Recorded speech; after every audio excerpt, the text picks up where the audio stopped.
Hello बच्चों, तो जैसा कि मैंने अपने सोशल मीडिया अकाउंट से भी आपको बताया था कि इंटरफेस क्लासेस की वेबसाइट बन चुकी है जिसमें बच्चों के लिए एक डाउट कॉर्नर बनाया गया है, जिसमें आप अगर IIT JEE या नीट की तैयारी कर रहे हैं तो कोई भी डाउट आपका आता है regarding physics, chemistry, maths and bio, तो आप क्या कर सकते हैं, वहाँ पे जाइए interfaceclasses.com, वहाँ पे डाउट कॉर्नर में जाइए, वहाँ पे अपना जो डाउट है वो पोस्ट कर दीजिए। हम एज अ टीचर, जो भी हमारे साथ और भी टीचर्स हैं, हम लोग क्या करेंगे, उसके टेक्स्ट के माध्यम से या फिर वीडियोस के माध्यम से आपको रिप्लाई करेंगे। राइट, आप एक काम और कर सकते हैं उसमें कि जो दूसरे बच्चों ने सवाल पूछे आप उन सवालों को भी देख सकते हैं। ध्यान रखिए, तैयारी के दौरान कई बार कुछ डाउट्स अपने होते हैं, कुछ दूसरों के डाउट से भी सीखने की जरूरत होती है। भाई उन्होंने पूछे, वो भी अच्छे क्वेश्चंस हैं, उन क्वेश्चंस को भी आप ट्राई करिए। नहीं समझ में आता है तो उसका सोल्यूशन, वीडियो सोल्यूशन या टेक्स्ट सोल्यूशन उसमें दिया हुआ है, उससे आप समझ सकते हैं। आज मैं ऐसा ही एक डाउट लेने वाला हूँ। तो आज का क्वेश्चन है, कृष्णा बाजपेयी ने पूछा है, वेबसाइट पे डाला था डाउट कॉर्नर में। तो क्वेश्चन है कि 3 infinitely long wires with linear charge density lambda are placed along x axis, y axis and z axis. तो देखिए मैंने यहाँ पे एक फिगर बनाई है कि इधर ये एक्स एक्सिस है, एक्स एक्सिस के along lambda linear charge density, ऐसे ही वाई एक्सिस के अलोंग है और ऐसे ही जेड एक्सिस के अलोंग 3 ऐसे इनफाइनाइटली लॉन्ग वायर हैं। पूछा जा रहा है which of the following denotes N equi potential surface. अब ये जो सेटअप आपको गिवन है, इस सेटअप के लिए आपको बनाना है कि इक्वी पोटेंशियल सरफेस क्या होगी। पहली बात तो इक्वी पोटेंशियल सरफेस क्या होती है, वो एक सरफेस जिसके हर पॉइंट का पोटेंशियल सेम होगा, यानी कांस्टेंट होगा। चलिए काम करते हैं, एक पॉइंट ले लेते हैं, यानी कि ऐसा होना चाहिए कि वो जो भी पॉइंट होगा वो उसके रेस्पेक्ट में, अगर हम उसके कोऑर्डिनेट्स ले लेते हैं, कोई पॉइंट P हमने कंसीडर कर लिया, मान लीजिए यहाँ पे मैं एक पॉइंट P कंसीडर कर लेता हूँ, ऐसे एक पॉइंट P ले लिया मैंने, दिस पॉइंट P। ये पॉइंट P को ऐसा होना चाहिए, इसके कोऑर्डिनेट्स कुछ मान लेते हैं in general x, y, z, ये इसके कोऑर्डिनेट्स मान लेते हैं। तो ऐसा होना चाहिए कि इसका जो पोटेंशियल निकल के आए वो x, y, z के बदलने से बदलना नहीं चाहिए। राइट, तो देखिए ऐसा करेंगे कि ये मान लीजिए ये मैं पहले एक वायर कंसीडर करते हैं, फिर इसको जनरलाइज करेंगे। मान लीजिए कि ये जेड एक्सिस के अलोंग वाला वायर है, तो हमें करना क्या होगा, आपको एक रिजल्ट याद होगा, इलेक्ट्रिक फील्ड का रिजल्ट। इलेक्ट्रिक फील्ड का रिजल्ट आता है, अगर कोई वायर दिया है, इनफाइनाइटली लॉन्ग वायर दिया है, उस वायर से अगर r की डिस्टेंस पे हम इलेक्ट्रिक फील्ड इंटेंसिटी लिखना चाहें तो वो फॉर्मूला आता है E is equal to lambda upon 2 pi epsilon nought r। ठीक, अब ये आपको पता ही होगा, नहीं तो इसको भी डिराइव करें तो टाइम लग जाएगा। तो ये आपको मालूम होना चाहिए कि एक इनफाइनाइटली लॉन्ग वायर है, उससे r की डिस्टेंस पे इलेक्ट्रिक फील्ड इंटेंसिटी, जबकि वायर की जो लीनियर चार्ज डेंसिटी अगर वो लैम्डा गिवन है तो इलेक्ट्रिक फील्ड इंटेंसिटी इतनी हो जाती है। तो अगर हम इससे कोई r की डिस्टेंस पे है तो पोटेंशियल यदि मैं लिखना चाहता हूँ तो मैं फॉर्मूला यूज़ कर सकता हूँ, E is equal to minus of dv by dr मैं यूज़ कर सकता हूँ, और यहाँ से मैं v का रिजल्ट निकाल सकता हूँ। v इज इक्वल टू, आप इसको इधर ले आएंगे और इंटीग्रेट करके निकालेंगे, इंटीग्रल ऑफ माइनस बाहर कर देता हूँ और lambda upon 2 pi epsilon nought r dr, है ना। इसको इंटीग्रेट किया जाएगा तो ये किस टाइप का आएगा, सम कांस्टेंट आप ले सकते हैं, बाकी जितनी चीज़ है ये सब कांस्टेंट है।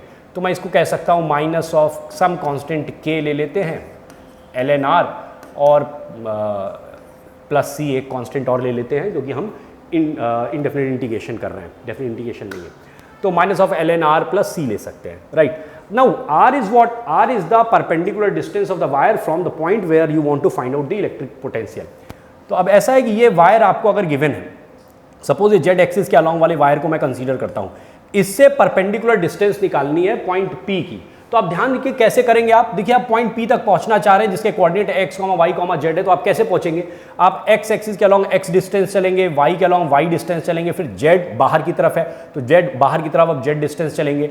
राइट, तो अभी अगर z के अलोंग ही परपेंडिकुलर डिस्टेंस लेना है तो आपको क्या करना होगा, एक ऐसे परपेंडिकुलर ड्रॉप करिए, ये आपके XZ प्लेन पे फॉल करेगा, और इससे हम क्या करेंगे, इस वायर के ऊपर परपेंडिकुलर डालेंगे। राइट, तो इस वायर के ऊपर जब आप परपेंडिकुलर डालेंगे तो ये कुछ इस टाइप से आ जाएगा, मान लीजिए, है ना, ये ऐसे। राइट, तो अब z, इसका z कोऑर्डिनेट यहाँ पे है, z से कोई फर्क नहीं पड़ता है, फर्क पड़ता है किन चीज़ों से कि इससे x के डायरेक्शन में कितना चले और इससे y के डायरेक्शन में कितना चले। तो x ये हो गया, y ये हो गया, तो इस वायर से परपेंडिकुलर डिस्टेंस जो आ जाएगी वो ये आ जाएगी, यानी यहाँ से ये मिलाया जाए इसको और इसको, तो ये डिस्टेंस आपकी आ जाएगी perpendicular distance r। Right, I hope आपको समझ में आया। 3D में है थोड़ा सा, है ना, तो उसको समझने की कोशिश करिए। 3D में ही समझिए, मैं दूसरे कलर से बनाता हूँ उसको। ठीक, तो ये जो ज्वाइनिंग लाइन होगी, this is your distance r, जो कि x और y पे डिपेंड करेगा। z कोऑर्डिनेट कुछ भी है उससे कोई लेना देना नहीं है, हमें तो परपेंडिकुलर डिस्टेंस लेनी है।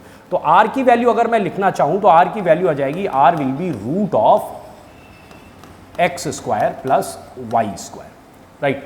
अब आपको मालूम है कि अगर इस पॉइंट पे मैं पोटेंशियल लिखना चाहता हूं, इस वायर की वजह से, फिर इस वायर की वजह से, फिर इस वायर की वजह से, तो आप तीनों की वजह से अलग अलग निकालिए। और तीनों की वजह से निकालने के बाद, चूंकि पोटेंशियल क्या होता है, ये एक स्केलर क्वांटिटी है, तो फिर हम तीनों को जोड़ सकते हैं।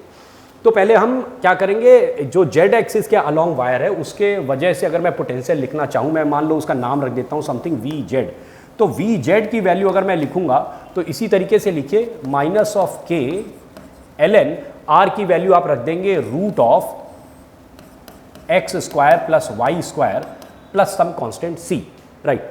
अब आप ध्यान दीजिए, जब जेड की वजह से लिख रहा हूं तो एक्स और वाई आया है, तो इसी तरीके से अगर मैं भाई मान लीजिए कि मैं वी एक्स लिखूंगा तो क्या आना चाहिए, माइनस ऑफ के एल एन। अब एक्स नहीं आएगा, ध्यान दीजिए, जब जेड था तो एक्स वाई आया था, तो एक्स है तो क्या आएगा, वाई एंड जेड आएगा, Y square plus Z square plus some constant C. जब मैं वी वाई लिखूंगा तो क्या आएगा, माइनस ऑफ के L N root of X square plus Z square, X square plus Z square plus a constant C. अब अगर मैं तीनों की वजह से लिखूंगा तो ये सब जुड़ जाएगा, है ना।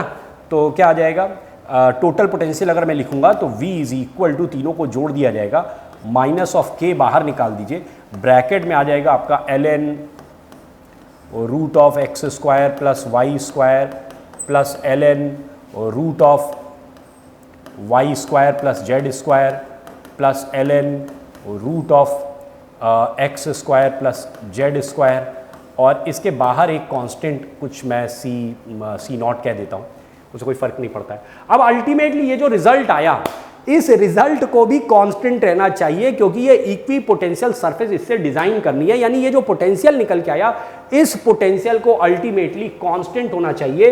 It must not depend on the coordinates X Y Z. तो अब इसको अगर कांस्टेंट आप करना चाहते हो, अगर आप चाहते हो कि मैं इसको कांस्टेंट करूं, इसका मतलब ये कांस्टेंट तभी हो सकता है जब ये रूट, ये जो L N this L N this L N this, ये जो पूरा एक्स वाई जेड का जो फंक्शन आ रहा है, इस फंक्शन को कांस्टेंट होना चाहिए।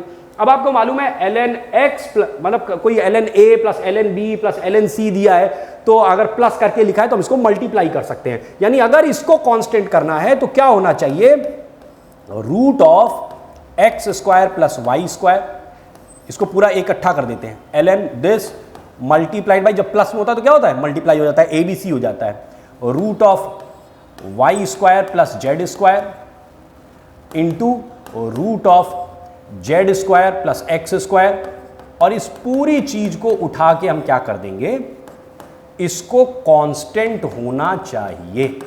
और इस चीज के कांस्टेंट होने के लिए, अब देखो पावर अगर हाफ, ये रूट चढ़ा है तो पावर हाफ है, हाफ को बाहर आप कर सकते हैं। अल्टीमेटली जो आपको चीज मिलेगी, अगर मैं इसको हाफ को बाहर कर देता हूं, थोड़ा सा इसको छोटा करना पड़ेगा, जगह कम बची है, ठीक है, तो मैं ऐसे ऐसे ले लेता हूं इसको, इतनी चीज को,